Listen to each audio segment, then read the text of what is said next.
All right, Psalm 23. Let's call this one Paths of Confidence in this famous psalm that really talks about paths of righteousness. But because it's such a famous psalm, I don't want to read this relatively short, famous psalm in order. I want to talk about it in terms of what God does for David and how it actually benefits David in this psalm, where he talks about the Lord being his shepherd, makes him, leads him, restores him, prepares for him, and anoints him. And what are the specific things that David benefits from in all this stuff that God is doing? Well, as his shepherd, he makes him lie down in green pastures. He leads him beside the still waters. And the thing that he restores for David is his soul. Understanding that Psalm 22 paints a pretty clear picture of why David had some difficult days that will require him to need some restoration. But skipping down a little bit, the thing that he prepares for him is a table in the presence of his enemies, the ones that were giving him so much grief in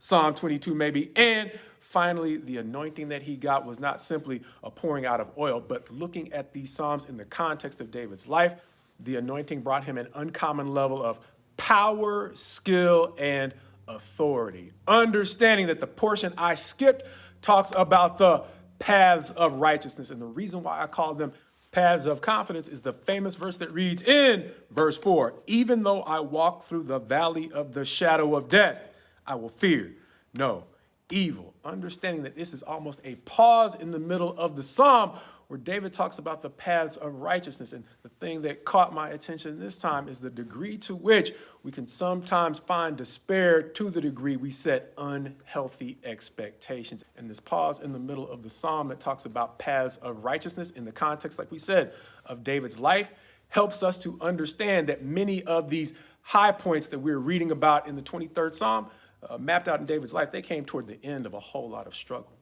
And so if we look at this psalm in the context of David's life, then begin to look at our own paths of righteousness, I think to the degree that we fixate on the green pastures, the still waters, and the tables in the presence of our enemies, we are setting ourselves up for an unrealistic path. Not to say that those things do not come along the way to keep us encouraged, but like we said, this psalm came in the context of a real life. And in that real life, David had moments of peace and encouragement that gave him a break from a Psalm 22 existence. Understanding that Psalm 22 might be a uniquely low point in David's life to this point through the first 28 Psalms, which is where we'll end up at the end of this week. Most of these Psalms are devoted to David's days of despair on his way to greener pastures. And one of the reasons why I think David made it to those greener pastures is as a soldier, he prepared himself mentally for the combat that life would be, even when he wasn't on the battlefield. And to the degree